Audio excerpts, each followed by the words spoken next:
If you're here, you probably want to know how I made my newest song, which sounds like this. You taste like sweet synchronicity. You touch me and you raise my frequency. This song started off with chords. This is actually a serum sound. I'm pretty sure I made it from scratch. The weird ass lead sounds like this.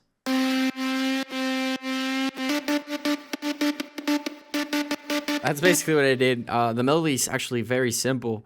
The thing is, I am playing chords, basically sort of like a chord progression on the back end, but it's basically just a lead. Sounds like this.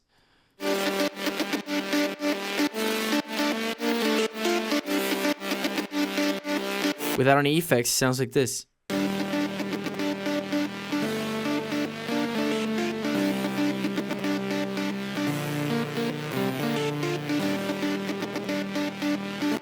Just so you guys know, for a little bit of context, I made this song when it was raining. And it was actually the first song I made when I moved to Mexico City about 2 years ago. I feel like the place you're living at or the place you're spending your time in really, really affects the way you make music. And I feel like this song was an example of what I was feeling at the time. This melody is sort of nostalgic, and something what really, really, really makes it stand out is that it's actually not on grid. When you look at it, when you look at this melody, let me make this a bit bigger. When you look at this melody, you'll see that there isn't a single note that is on beat. And I made that on purpose. I wanted this to sound organic, and I wanted this to sound unique. And one of the ways you can achieve uniqueness is by not using a grid. And I did not use a grid for this. I made a video once talking about how using pitch automation can really help sound more interesting. And in this case, I'm actually using a pitch automation, but I'm not automating the pitch outside of the plugin. I'm actually automating it within the plugin. And what I'm doing isn't really an automation. It's more of an envelope or an LFO inside the synth that is automating an all-pass filter. Without it, the melody sounds like this.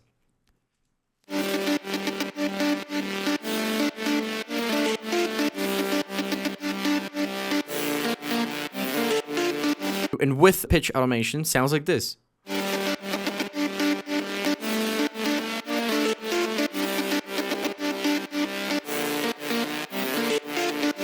I mean, what this synth is basically just a saw lead. If you play this lead without any, like just a saw lead, it sounds like this, and it's still the same thing.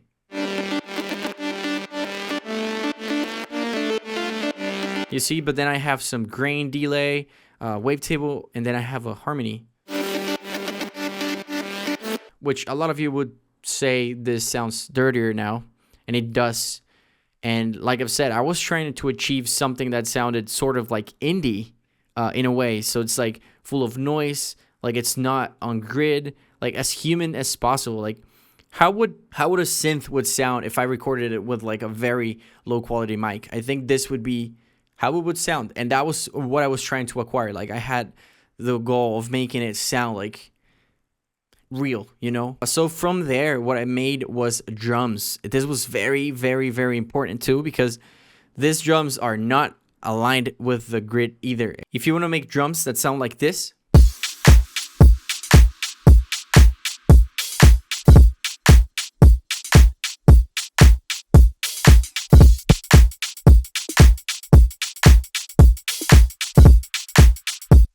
the first thing you need to do is make sure that nothing is on grid except for the kick. The kick is what's going to keep everything stable. It's basically like our grounding sound. We're going to call it like that. And everything else should be unquantized. It's basically 3 hi-hats, but none of them are playing the exact same rhythm, let alone quantized. They're not playing at the exact grid as if a robot was playing it. Again, the goal for this track was to be played, or was for it to sound indie, to sound like underground, to sound like human, to sound organic. So that's what I did. Hi-hats wise, that's what it's doing. But anytime they're playing with the kick, I just keep it on the grid of the kick. That way it's like I've said before, it's a grounding. It just keeps the rhythm where it's supposed to be, where it should be. Then we have our claps. My clap is way behind our kick. If we play this clap as it should be, it sounds like this. It's like late. But when you put it all the way down, it sort of creates this pull kind of feel to it, which is really cool, and that's what I wanted to do with this. So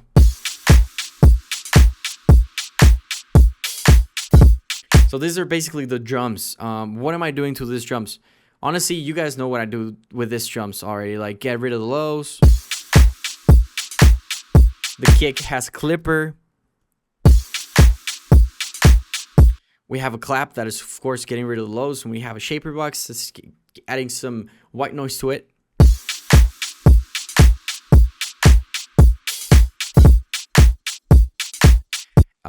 Either way, then we include more sounds to it. Then we include like an extra hi-hat here, which sounds like this. As well as a little perk there. And they're not on beat. Again, remember what I said? It should not be on beat. It basically just repeats the same thing over and over again. Like, nothing crazier is happening with those drums. But actually, the only thing I'm adding is this hi-hats, which is from a sample, but I did pulled it back. Like, it's originally like this on grid, but I was like, nah, that's boring, so.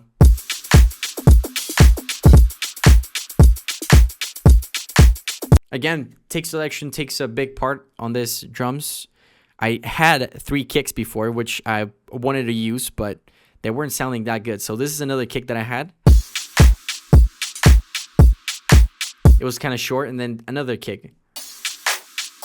Oh, that was actually like a high frequency kick that I wanted to add, but it just didn't work out. So I stick with this. Anyways, once we created these drums, which are completely offbeat, bass line basically sounds like this.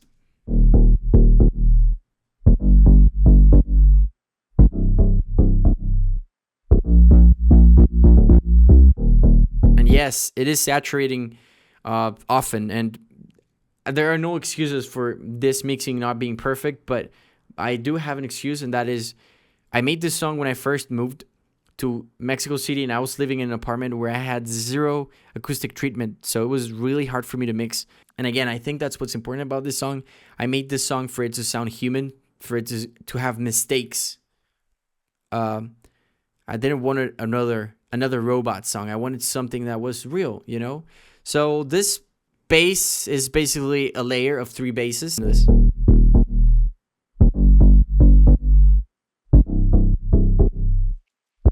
If we look at the bass line, you'll notice something interesting. This is not on beat either. And you guys might be thinking like, bro, that's illegal. And it's not. I also did it because I wanted the track to have a lot more bounce, you know? You don't just add swing to those drums. You add swing to everything. So I manually went in there and made sure that nothing is the exact same rhythm, I guess. And then pretty much the progression sounds like this.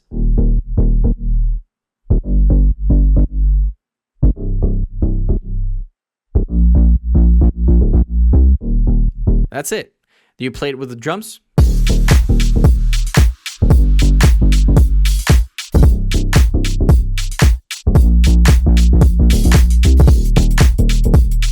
And here's the thing, like the bass by themselves sound a bit empty.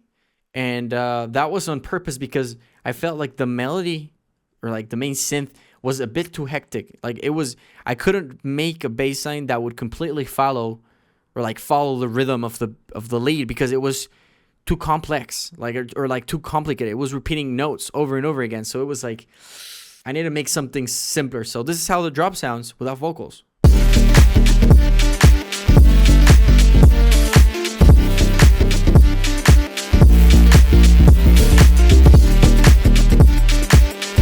But that's not all of it. Then I went ahead and added another extra sound with GMS, actually. And that is just repeating the same synth melody, but with just a different sound. And it sounds like this.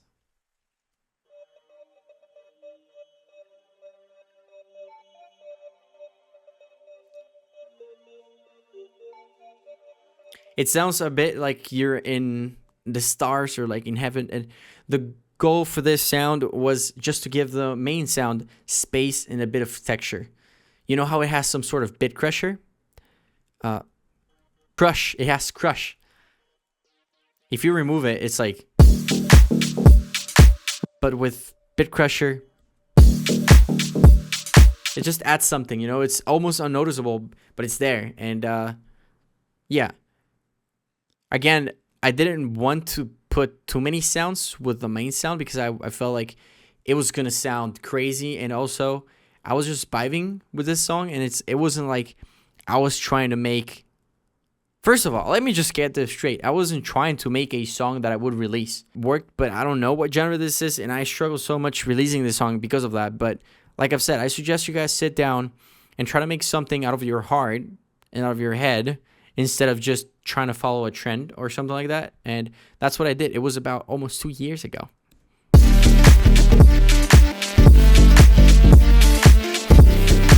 Of course, then we included a bunch of impacts and stuff like that. But overall, this is what the song was, and this is what the song ended up being, you know? We have some extra notes on the drop, which sounds like this.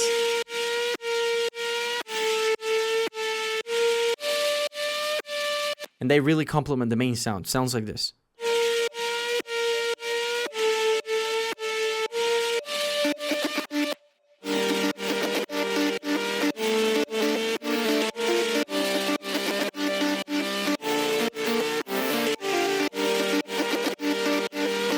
So basically, that introduced a lot more emotions, but it was eating my PC. So I render it out, and then I noticed when we added vocals to it, it was crazy. It was like impossible to follow. So what we did was just, I consolidated it, and then I took the volume down by like 10 decibels or something like that, like so, a lot.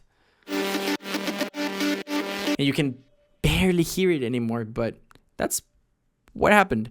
When the second, when the first 8 bars of the drop end, I introduced a second melody that sounds like this.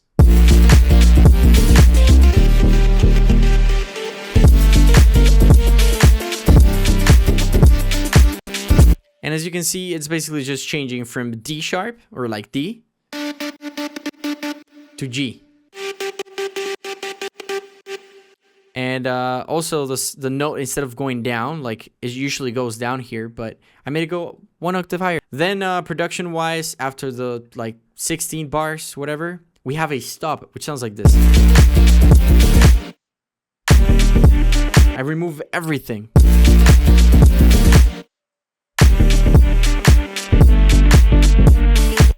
Later on, it became something I really love about the song. And then for the second breaks, what I did was basically just repeat what I had on the beginning of the song, which is basically just a sustained note. But after 4 bars, I made sure I added a bit of the drop, you know, just a small progression change. And that way, like keeping the same note over and over and over again after you have repeated a whole progression after a long period of time, I guess, 1 minute.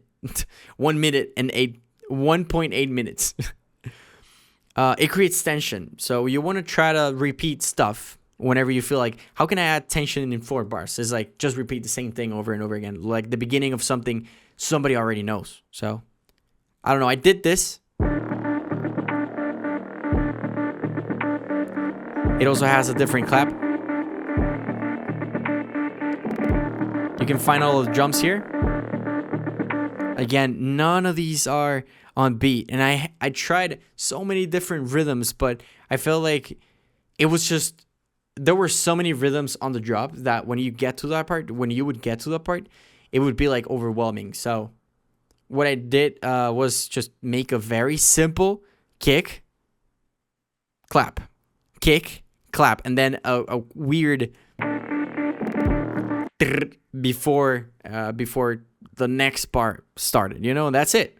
Like the claps and drums are pretty easy. If you guys want to see how I made that kick is basically one main kick, sounds like this, second kick, then third. One of them is adding like a kick, click. I mean, that's like a click, kind of. Then another one. And then another one. pretty cool. Also, when I first started this song, I used sidechain or like fruity balance to sidechain it. That's it. Like just a volume automation that looks exactly like this, which you can see it goes throughout the whole song. And what I did to sidechain all of the sounds, I don't know why I did this because it's so dumb, but I basically linked everything into the sidechain. Everything. Like, for some reason. But anyways, it sounds like that. Like that. And then I included for the second break, beat was done, or like when the whole instrumental was done. And Alessia came up with something so freaking cool. And I made this song because I've been experiencing synchronicity for years now. If you've ever experienced like seeing 1111 very often, or like 444 very often, or like 144, or like these numbers that are just repeating and repeating over and over again, it's just like, it gets to a point where it's like, there's no way this is a coincidence. So I was at that point. I'm not going to lie, I've been seeing repeated numbers for years now, and I wanted to make a song about it. And I think I made the song that completely explains how I feel whenever I see those numbers. There is an actual psychologist or writer that wrote about synchronicity called Carl Jung, which I suggest you guys go check out. Like, research about synchronicity and what Carl Jung wrote about it. I feel like it's a topic everyone shares, but nobody really talks about. Like, we all experience this kind of synchronicity in life, but we never talk about it. Here's the thing. I made this instrumental. I called it Synchronicity.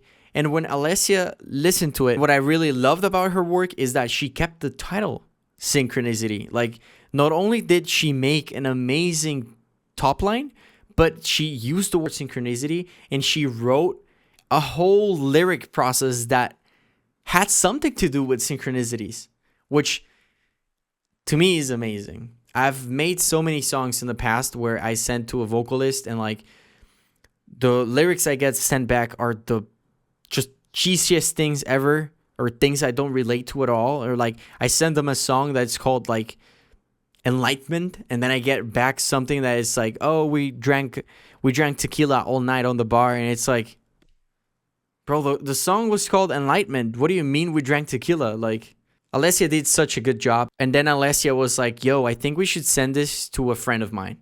And I was like, sure, send it to whoever you want. And like, I didn't know she was like saying we should send it to a singer, but she sent it to someone who did this. You got the good vibe. Look, good vibration. Feeling like I'm in another dimension. If I'm in a dream, I ain't trying to wake up. Rather live with you in my imagination. Like, whoa. The time when Alessia sent me this, I swear I was mind blown. Very little times where somebody has sent me something musically speaking, I was like, yo, that's fucking insane. But Alessia and B Martin did it. The idea of me not releasing this song before was just gone. I was like, yo, we gotta get this out. Like, I love this song and I hope you're enjoying it too. I had such a good time making it, and that's basically it for the song.